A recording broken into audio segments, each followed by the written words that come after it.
Yes, I know I'm a bit late on this topic, but I mean, when have I ever been on time? This is probably one where I probably should have made a video faster. It's just I've been a little preoccupied with other things going on in my life. This is really big news. In fact, this is crazy to me. As of the first day of winter, December 21st, Apple had to stop selling the Apple Watch Series 9 and Ultra 2. You cannot buy a Series 9 or Apple Watch Ultra 2 as of the time I'm recording this video, which is the day after Christmas. This is just weird and bizarre and bonkers to me. I never thought that something like this would ever happen. Apple, the company who's always so careful with lawyers and designing products, they ended up getting their products banned in the US because of something they tried to do. And okay, last video I made, I was really ranting on Beeper and explaining how Apple was totally in the right for shutting him down and how Beeper was in the wrong in basically every single way possible. Okay, yes, I know, technically reverse engineering the code like that's not technically illegal under some law or whatever. But while that part of it may not have been illegal, the part where they are literally utilizing Apple's own servers and infrastructure to power iMessage, like, no, this isn't Beeper's infrastructure that they've built. The only thing they've built is essentially the whole integration with the UI thing. That's the only thing they've did. Just integrated Apple's service into their own UI and install it on Android. That's it. Apple did the rest. They're the ones who have the infrastructure that powers it. They pay the bandwidth bills and everything necessary and that all that's required to run iMessage. And that bit of it is illegal. So,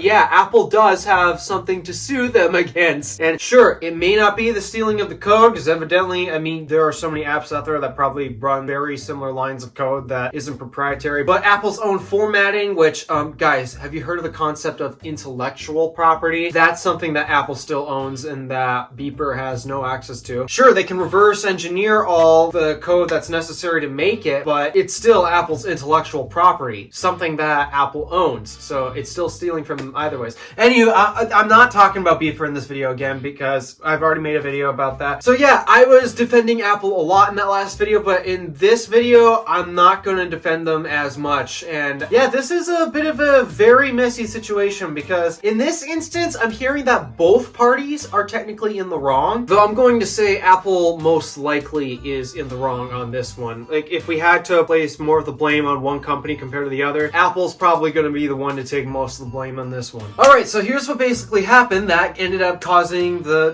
latest Apple Watches to get banned from sales in the US.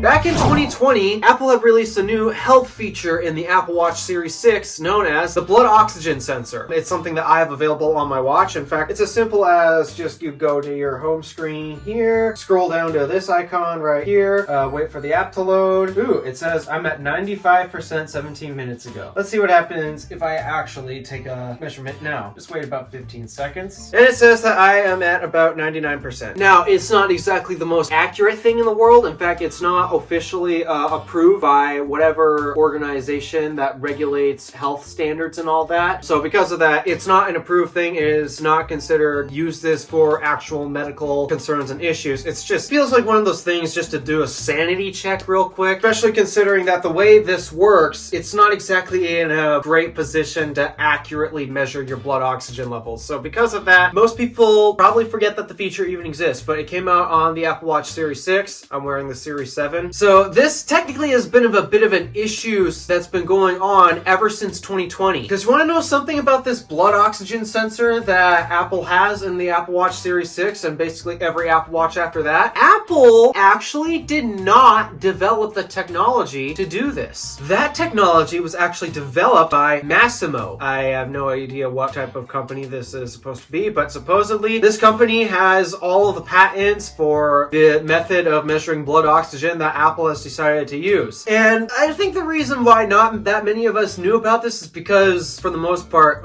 lawsuits take forever to get filed and go through court and get settled and all that. So yeah, that all takes time. But also the reason why we haven't really heard of this whole thing going on was because Apple didn't like brute force hack their way into Masimo servers to steal data like that. No, that's not what they did. Unlike Beeper just brute forced their way into the iMessage system. What Apple did did instead was they poached former Masimo employees, hired them up, and managed to get them to talk about the technology and integrate it into the Apple Watch. But at the end of the day, it's still stealing intellectual property that belongs to someone else. And I'm not saying that Apple didn't try to work with Masimo at all to get this technology integrated. In fact, that was the initial plan. Apple had approached Masimo and asked, hey, you got this cool technology where you can measure blood oxygen from your wrist. Can we license this technology and integrate it into our Apple Watch? That was the initial plan, except evidently that just didn't fall through. Neither company could come to an agreement in terms of conditions, and as a result, it just never happened. And instead, Apple just poached former employees and got them to integrate it into their watch. Now, why didn't Masimo agree to this? Because to me, if Apple had approached me to integrate a technology that I developed, they want to integrate it into one of their best-selling products of all time. Just so you know, guys, Apple Watch is the most popular watch. No, not just smartwatch, the most popular watch, period, in the world. There is no watch more popular than the Apple Watch. So because of that, I would think that would mean, hey, I get to make a lot of money if Apple licenses my technology like that. What stopped Masimo from agreeing to that? Probably because Masimo is in the process of developing their own watch that some people say looks very similar to an Apple Watch. I don't actually see how it looks similar. That's just me. But yeah, basically Masimo was developing an Apple Watch clone, and I don't think Apple liked that, and that's probably where all of the disagreements had come into play and what led up to Apple just poaching employees to get it integrated on the actual Apple Watch. This obviously upset Masimo, and they filed lawsuits, and the reason why we haven't seen anything of that take effect until quite literally 3 generations of Apple Watch later is primarily because it takes forever for lawsuits to get settled and all that. The US legal system is extremely slow, okay? There's no way about that. It's just flat out slow. But finally, it has gone through the courts, and the courts say Apple is in the wrong, and you know what? I do think I have to agree on this one. I do believe that Apple is mostly in the wrong, because at the end of the day, neither company came to an agreement, and Apple still managed to find their way to get a hold of the technology. Despite that, it was not their own. It was patented by somebody else, and it's not looking good for Apple in this case, and that is how the Apple Watch is getting banned. Masimo won the lawsuit, and basically the only way at this point for Apple to start selling the Series 9 or the Apple Watch Ultra 2, they want to sell those again without modifying them, because yeah, I guess we'll have to talk about that option as well. If they want to continue selling them as is, they basically need to do one of 2 options. One, have Joe Biden veto the ruling. Obama has vetoed a ruling that actually would have prevented Apple from selling one of their iPhones before because it would damage the economy, supposedly. However, would Biden do this? I don't think he'd care enough to do it for, yeah, okay, we're getting to political reasons as to why I don't think he'd do it. But yeah, the point is, I don't think he'd do it, and at least as of what we know right now, we've got no word on his intentions on whether he's doing it or not. So yeah, we basically can throw that out the window, especially considering how this lawsuit just rolled. I don't think this would get vetoed, in my opinion. And then the other way is if Apple filed an appeal, and this is assuming that they win the appeal. That means they could potentially lose it. But again, because our legal system here in the US is extremely slow, by the time that anything would get done, the Apple Watch Series 10 will probably be designed and ready to ship. And at that point, they can just remove the blood oxygen sensor from the Series 10 design, and then they can sell it in the US again, because they're no longer selling someone else's patented technology. And then the last way they could continue selling the Series 9 and Ultra is if they either do a recall or whatever is necessary to get them all back. They have to basically go through a refurbishing process where they remove the blood oxygen sensor, or maybe a potential software update could come in and disable it. And if they did, they'd probably disable it on all Apple Watches with the blood oxygen sensor, not just the Series 9. So yeah, there's a couple ways to bring it back, but basically it's most likely going to end up in the blood oxygen sensors going away. And personally, it doesn't bother me a bit. I only use the blood oxygen sensor thing on this just for demo purposes, nothing else. Considering that it's not exactly the most accurate way to measure your blood oxygen levels, I don't really see why I would want to use it that much. That and it's something I'm never concerned with. I'm actually more concerned about my heart rate rather than my blood oxygen content. So yeah, it's a bit of a shame that it's going away, but not that much. Again, I do believe Apple is mostly in the wrong. Masimo does have to share some of the blame because they're trying to make a ripoff of the Apple Watch, basically, but it's not that much blame at all. Apple is still mostly in the wrong on this one, so I defended them last video, and they deserve that defending, but not this time. Not in this instance. So, how Apple handles this from here on out, I mean, you can't buy the Apple Watch Series 9 or Ultra 2 anymore. You can't go to any store and find them. It's illegal for them to sell it. We've gotten past that already. I guess the only Apple Watch you can buy right now is the SE, the second generation SE. Must not be good for Apple because I know how much they love their profit margins, and the SE is definitely not exactly helping that. It's crazy to me to think that Apple could have their own products banned in their home nation and for stupidity like this, but it's happened. Alright, I have no more thoughts on this subject, so I'm just going to end the video here. Thank you for watching. Do me a favor and interact with the stuff below. My name is DeWolf, Random Alpha, signing out.